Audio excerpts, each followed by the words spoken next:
Okay, hi everyone. Gonna be lecture 3 here on chapter 11. So we are picking it up with other disposition events, right? So like up until now, we've talked about just like a sale, right? Where you sell the asset. That is one type of disposition event, right? We said anytime there's a disposition event, right, we have that amount realized minus adjusted basis gives us our gain or loss, right? And that is our realized gain or loss. We're now going to look at other kind of situations where perhaps we have a realized gain or loss, right? $100, but some of that, I don't know, maybe 70, we're going to defer, and some of that, right, the remainder we're going to recognize now. Okay, we'll see various provisions on these, right? We're going to look at it one by one, like section 1031, like kind exchanges, involuntary conversions, installment sales, and then losses on the sale to related parties. The idea with all of these is for some kind of public policy purpose or underlying reason, it isn't fair to let you recognize the entire gain right now. There's some type of argument or reason why we're going to let you defer that gain. And to help you kind of understand that, right, I have little like stories for each like scenario, each disposition event. This is not the law, the stories. This is just trying to show you like the point so you can understand, right, like the why, right? Like why are we going to defer that gain? Once you understand the why, then we can look at the how with the numbers, right? So I have here, right, the little story is imagine you have a Blastoise card, right? So your Mario, your tax basis in that is $60. Your friend needs this card. They have a Charizard down there that's worth $100. You trade your friend, right? That's a disposition event, amount realized, the fair market value of what you received, minus your adjusted basis. Hey, you have a $40 gain, right? And you got to pay tax on that. So maybe you, I don't know, maybe you have to pay $7 in tax. Like that's your tax liability. Here's the problem, right? Like what you complained, right? You're like, look, all I got is this Charizard. I didn't actually receive any cash to pay that tax liability. Yes, I have a realized gain, but you should let me defer that gain until later on, perhaps when I sell the Charizard and I get the cash to pay the tax, right? So that's kind of the why here, right? It's not really fair to make him pay the tax on that if he didn't get any cash to pay the tax. We can apply this kind of principle to when businesses trade real property, so like buildings, land, etc., used in a business capacity. Specifically, Section 1031, right, also known as a like-kind exchange, would occur when we have two businesses that trade real property, right? So like Mario trades his castle for Toad trading his like warehouse, right? Again, this is in a business capacity. This is not personal use here. So it says, for example, TP1 trades lot 1 to TP2 for lot 2 because of location and business reasons. Technically, when this happens, right, when he gets rid of his castle, that's amount realized minus adjusted basis, right, gives him a gain perhaps, right? So the fair market value of Toad's house minus his adjusted basis in that castle, he'll have a gain on there, assuming if the numbers work that way. It would be unfair to have him pay tax on that when all he got is like the house, right? Just like the the Pokemon card example. So what the tax law says, yes, you have a gain, but we're going to let you kick the can, defer that gain, right? Maybe you have a $100 gain. We're going to let you defer the gain until later, right? $100 maybe next year, whenever you dispose of it. Mechanically, how we defer that gain, right? We'll see some problems with this, but you're wondering like, okay, like we're going to kick the can, we're going to do it later. How do we do this? Essentially what we say is whatever his basis is, whatever he gave up, right? Maybe his basis in that, the castle was $30. That now becomes Mario's basis in what he got, right? So the basis in what he gave becomes the basis in what he got, right? That's a carryover basis on there. So in order for this to work, right, we know it's a like-kind exchange, two businesses are trading property. What are kind of like the rules of the game, right? The game rules. Well, it has to be real property, right? You can't do it with personal property. So like Pokemon cards wouldn't work. The property has to be used essentially in a trade or business or held for investment. And there has to be timing requirements that are met. Typically, there's two type of flavors with like 1031 like-kind exchange. It's like a straight up swap. Like I'll give you my building for your building, right? Where they like literally swap between two taxpayers. We also have one that's much more common, right? So like this is a little bit more academic. What is more common we will see is use of like a third-party intermediary where we have this building, we sell it, and then we acquire a new building. We'll be able to defer the gain on the sale of this first building. We'll see that kind of situation on the next slide.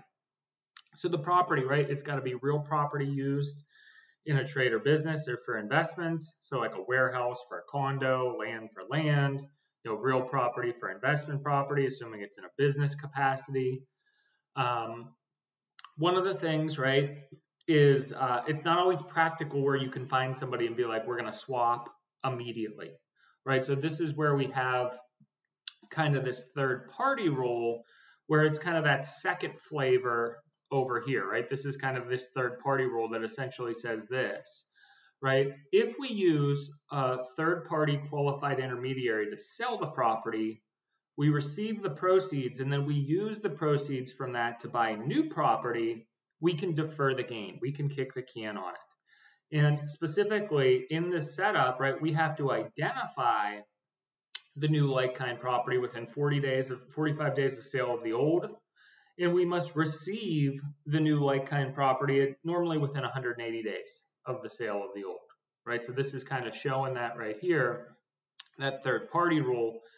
Hey, we don't have somebody directly to swap with, right? So what we do is we say, hey, Bowser, you're a qualified intermediary. Please sell our castle, right? We sell that at a gain. Amount realized minus adjusted basis is a gain. If we then identify our new castle, right, our new business building within 45 days, and we actually get it within 180, then the gain right here from sale one, transaction one, is going to be deferred. Okay, let's look at some examples here.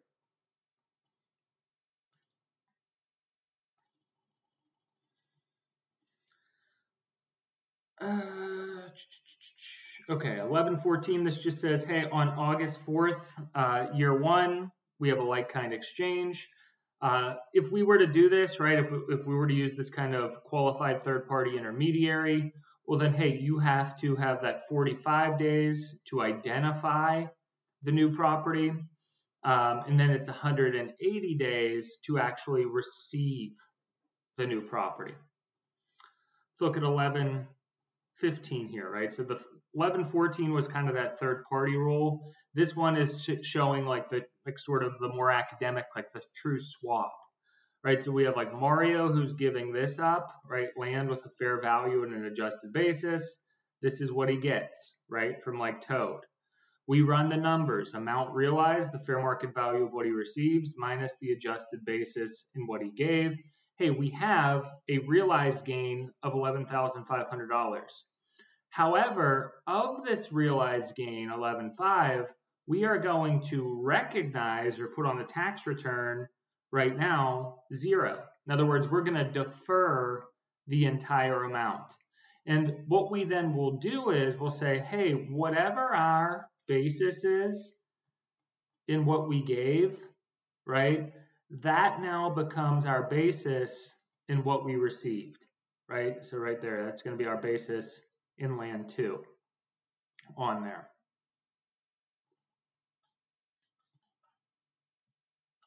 Okay, so this is just saying, hey, if it's, a pure like-kind, right, it's just a building. For a building, we're going to use a carryover basis, right? Whatever our basis is in what we gave now becomes our basis in what we received. right? So I think, yeah, that was 1115 right there. Now let's kind of change the facts a little, right? Before it was just like a building for a building, right? But one of the things, right, if we're going to use a different story here, is swaps aren't always, even, right? We sometimes have to kind of throw some add-ins to make it even, right? So if we were to have a new story, right, say we have a Venusaur and our friend wants to trade us a Pikachu, right? Well, the idea with this is, like, if you know anything about Pokemon, like, this card is worth like a lot more than a Pikachu. So like the friend here, Peach, she's like, look, to make things kind of even, I will throw in something in addition, right? This is going to be called boot, right? Now, here's the thing, right? How do we distinguish this from kind of the last story? Right? Well, in the last story, Mario was like, I didn't get any cash. I can't pay the tax on this game. Well, here's the problem, right? You can't really make that argument here because you did get some cash, right? So the idea with this is, yes, when you have a like-kind exchange, when it's pure property for property, you can defer the entire gain. However, when there is boot involved, right, you're going to have to recognize that portion of the gain because, think about it. It's not much different than if you just sold it for the cash on there. So this is what it says here, right? It says generally like kind for like kind, you're going to be able to defer the gain. However, the exception is whenever we have boot, right? That kind of like throw an item, anything that's not like kind property. The setup with this is, right, to the extent you receive the boot, right, you're going to have to recognize the gain. So let's look at 1116 here.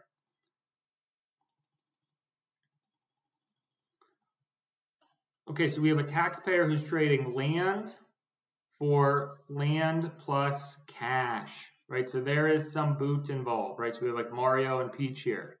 We're going to look, hey, it's a disposition event. We got rid of that land. We're going to have essentially here the amount realized, right? This is the fair market value of what we got, right? The land plus the cash on there, 29.5. Back out our basis and what we gave. We have an $11,500 realized gain.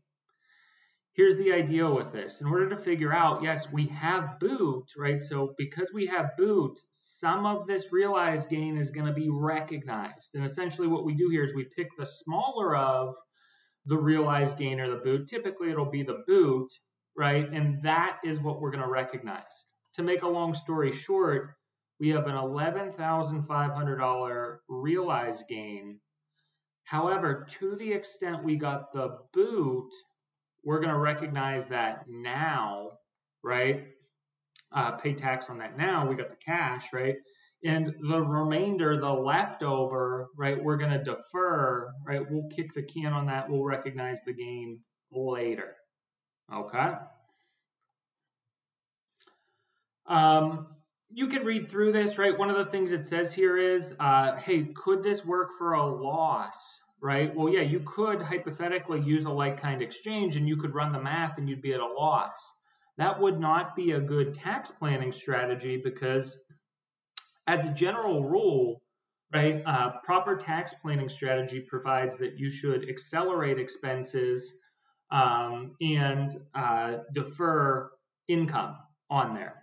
Right? If you're deferring a loss, that's like deferring an expense, right? You want to take that loss right now. So what you would be better off doing, instead of trading it in a like-kind exchange, you could, in fact, just sell it, take the loss, use the cash proceeds, and then go buy whatever it is you wanted to trade for on there.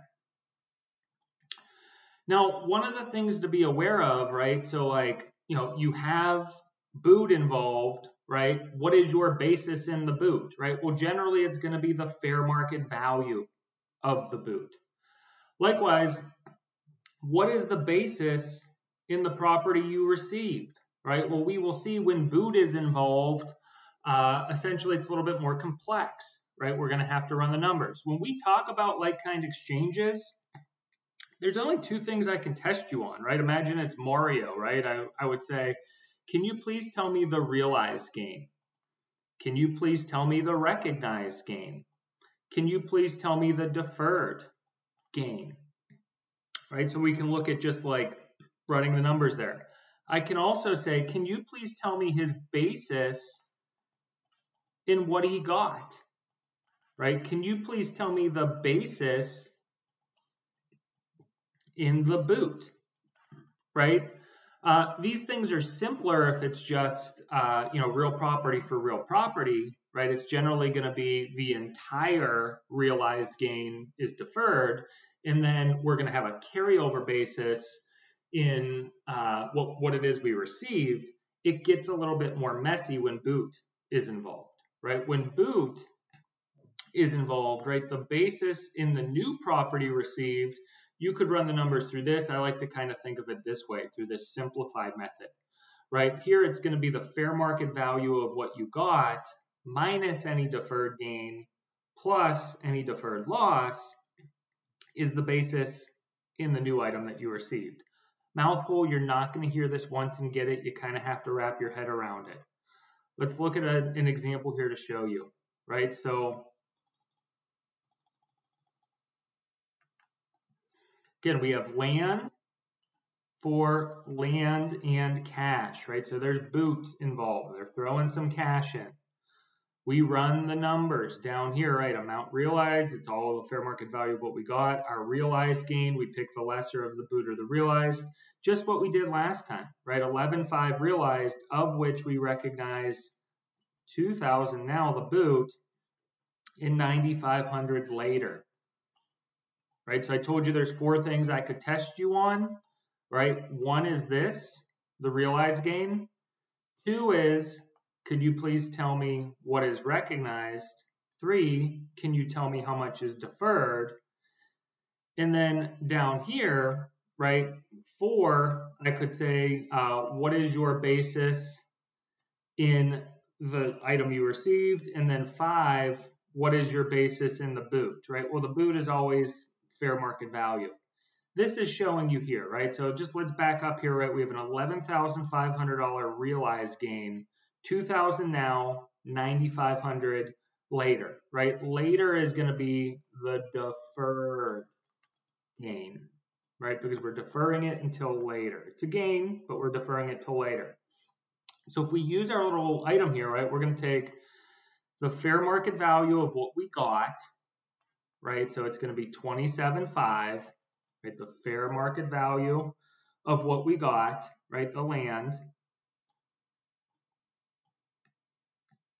And then what we're going to do here is we're going to subtract the deferred gain, right? Minus the deferred gain. If it was a deferred loss, we would add it. But hey, here's our deferred gain, 9,500. Okay, 27,500. Okay, that is our basis in the land that we got. This is our basis in the boot, right? It's, the fair market value. I mean, the cash is the cash, but boot could be like anything that's not real property. It could be stock. It could be this. Like you just say hey, my basis in it is the fair market value of it for the boot. My basis in the land is the fair value of what I received minus the deferred gain plus the deferred loss. Here's the idea with this, right? We said this 9,500 we're going to recognize later. Ultimately, by virtue of how we take the basis in this land, right, 18,000, I'm sorry, whenever we go to sell it for its fair market value, 27,500, right, you can see there's 9,500. This is the later, right? Later on, whenever we sell it, okay, we said here, okay, we sell, oh, that's when we recognize it. So some is now, maybe in year 1, and then some is later, maybe in like year 2 or year 3, whenever we sell it. These are some examples you can just kind of look at on there. Let's talk about involuntary conversions, right? So again, I have another little sort of story time here, right? Imagine you have a first edition Charizard on there. Your tax basis is 25,000 and it's worth $1 million. Somebody steals it, right? You get like the Hamburglar or whoever, they steal it. The insurance company is like, oh, it's stolen. We're going to pay you $1 million, right? You had it insured. So whenever it's stolen and it's gone and they pay you, that's like a disposition event, right? So you'll have amount realized minus adjusted basis. Oh, you have a $975,000 gain. You're going to owe tax on that, right? Here's how you complain, right? You essentially say, look, I had this thing worth $1 million, right? This guy stole it.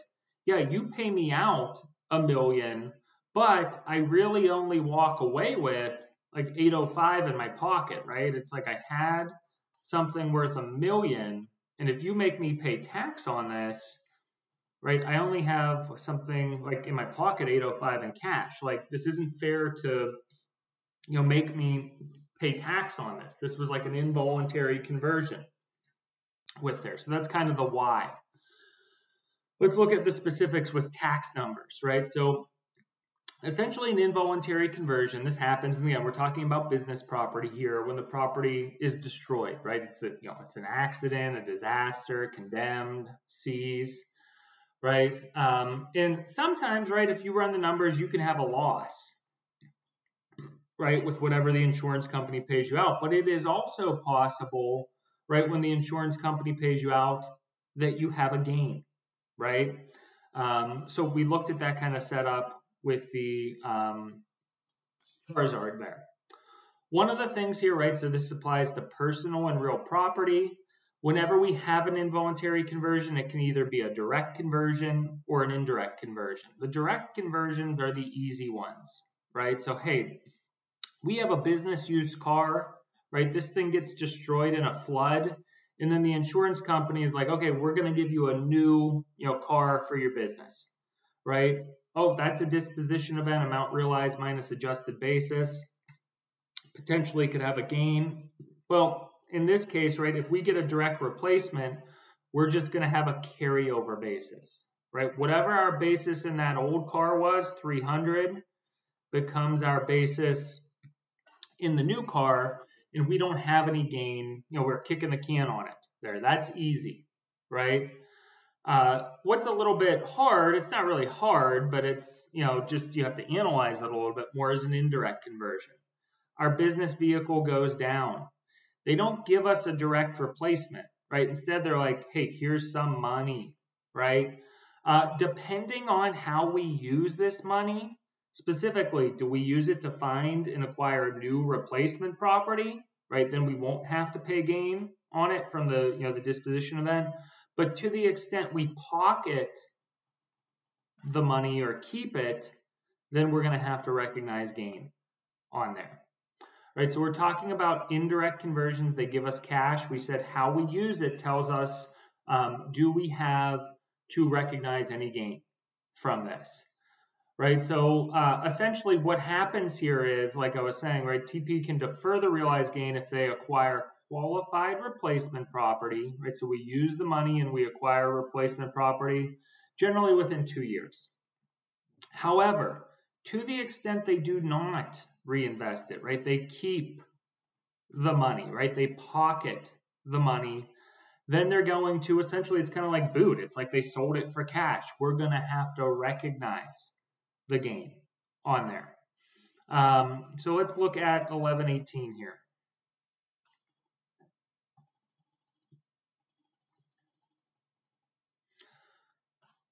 All right, so a company van is destroyed in an accident. Before the accident, the van had an 11.5 fair value and an adjusted basis to the company of 11.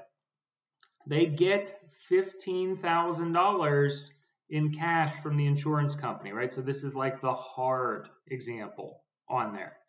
They then give us two scenarios, right? Option one is where essentially they buy a new van for $20,000, so they get 15. We're just going to say they use all of the money. We're going to see there's no gain there. In distinction, if they got 15 and they buy a new van for 14, well, then they kept or pocketed $1,000, right? In that situation, we're going to have to recognize the gain for that $1,000. So let's look at option one here where we used all the proceeds. They gave us $15,000 and we spent it.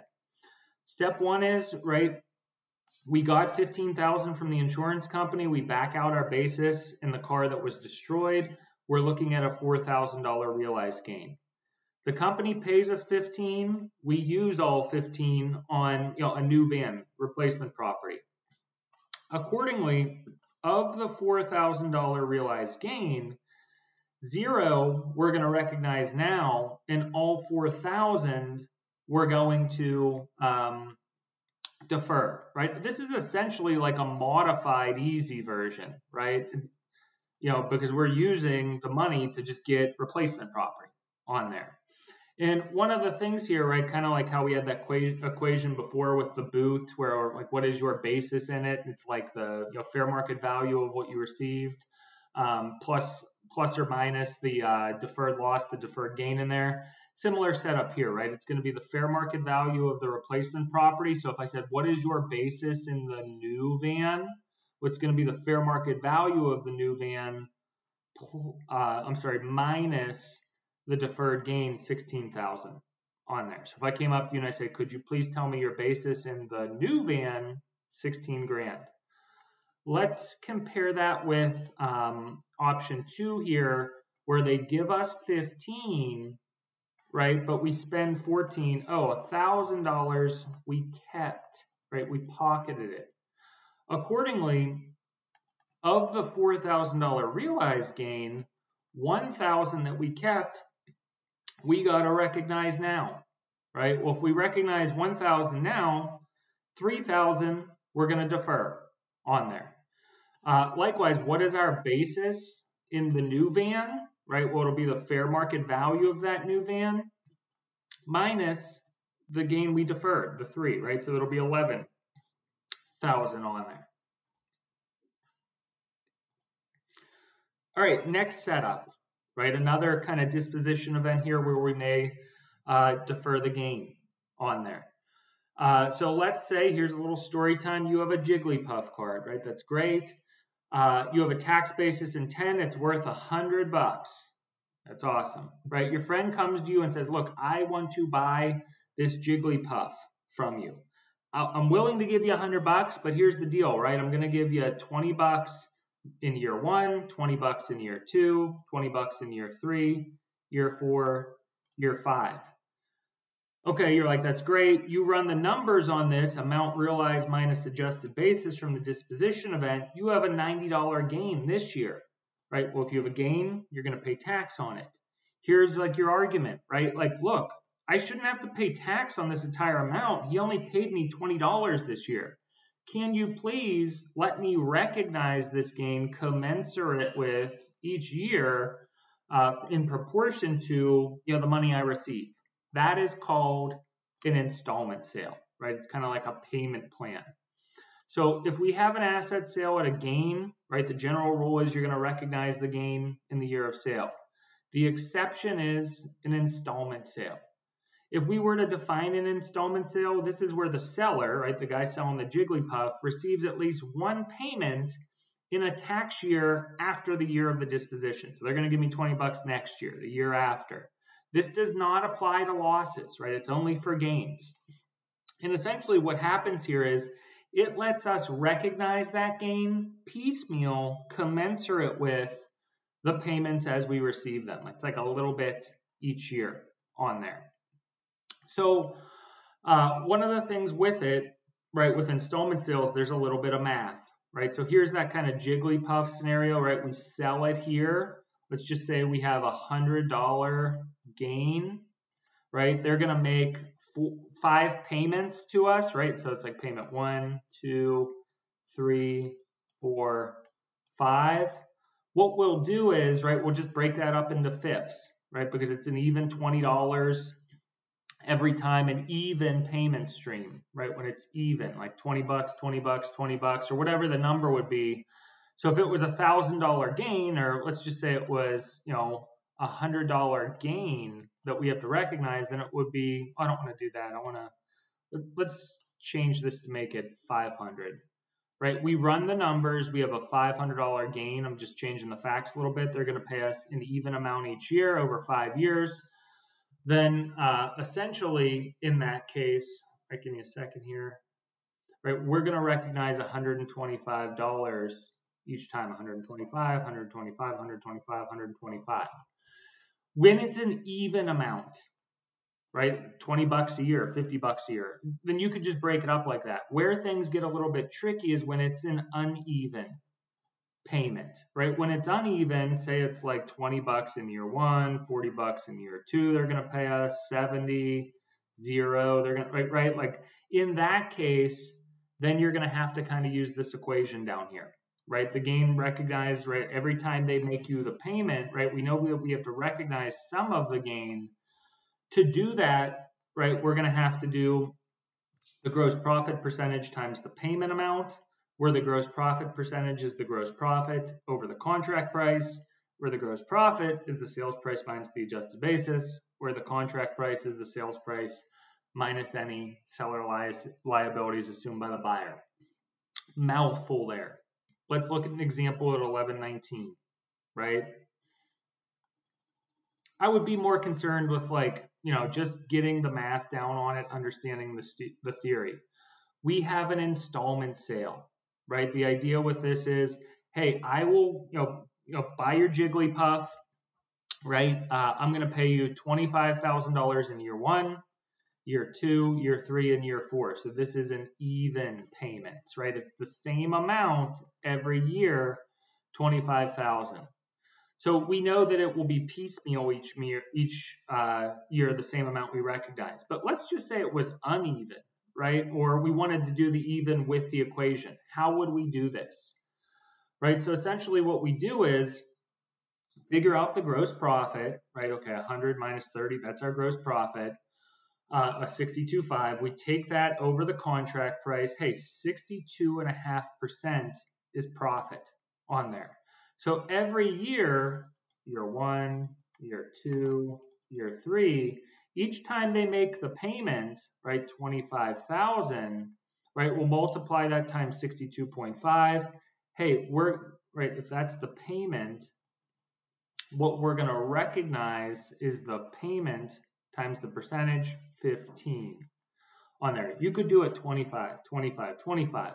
If this was 30, if it was uneven, all you do is just put 30 there and multiply it times 62.5 on there. This just says installment sales do not apply to marketable securities or inventory, so you're not going to get it for that. They talk a little bit about depreciation recapture on that. Don't worry about that. You could look at 1120 if you wanted. More concerned with the basics there. Finally, the last kind of modified disposition event is when we have a related party transaction and it's sold at a loss, right? Before we talked about related party transactions when it's sold at a gain. How about when it's a loss? Right, so again, just like a little story time. Right, imagine you have an EV, it's worth $100, right? You sell it to your brother, who's like a related party to you, right? He just gives you $20. You run the numbers on that, right? You're at an $80 loss. That could potentially be a capital loss, or you could offset ordinary income, depending on the type of the asset here. IRS does not like this, right? They don't like when you kind of game the system and you get this artificial loss. Basically, you just tee up the price here for whatever it is you want to take the loss from the sale and use it on your return. So what happens in this situation is, right, whenever we have related party transactions and it's at a loss, Mario is disallowed from using that loss. In other words, taxpayers can deduct losses from sales. That's the general rule. The exception is, right, you cannot deduct losses when it's a related party transaction. So that would be like a husband or wife, a sibling, a son or daughter, a grandparent, a parent, a business that you own more than 50% of. And essentially the way I like to think about this is, right, it's kind of like transaction 1, transaction 2, because we had a loss. But, is this loss gone forever? Well, maybe not, right? Maybe, Luigi can later on use it. So here's the idea, right? We have transaction 1 between related parties. We run the numbers on that. We're at an $80 loss, right? Mario does not get that, right? Because it's related parties. However, in transaction 2, right? What happens here, say Luigi sells it to an unrelated party, right? Like Bowser isn't his brother or anything.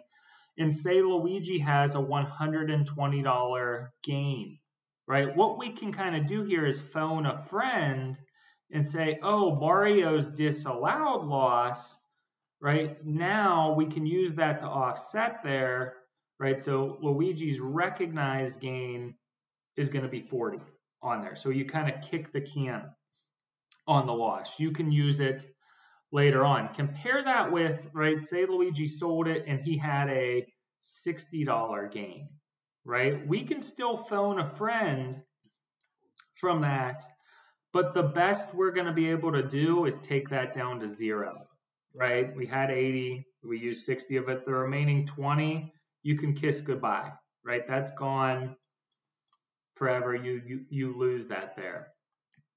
So let's look at, one more example here, then I'll wrap this up. Right, we have transaction 1, like Luigi to Mario. Hey, Mario has a $10,000 loss. He is not allowed to deduct that loss. Is it gone forever? Well, no, right? It depends on transaction 2, right? When Luigi sells it to Bowser, right? In that case, what happens is Luigi, when he sells it to Bowser, first off, he runs the numbers. Oh, I'm at a $25,000 gain. Then he can use, right, he can kind of like phone a friend, if you have ever seen the Who Wants to Be a Millionaire, right, to transaction 1 to use it. Accordingly, while Luigi had a realized gain of $25,000 in transaction 2, he is going to only recognize $15,000 of that amount. All right, that's it for this lecture. Thanks, guys.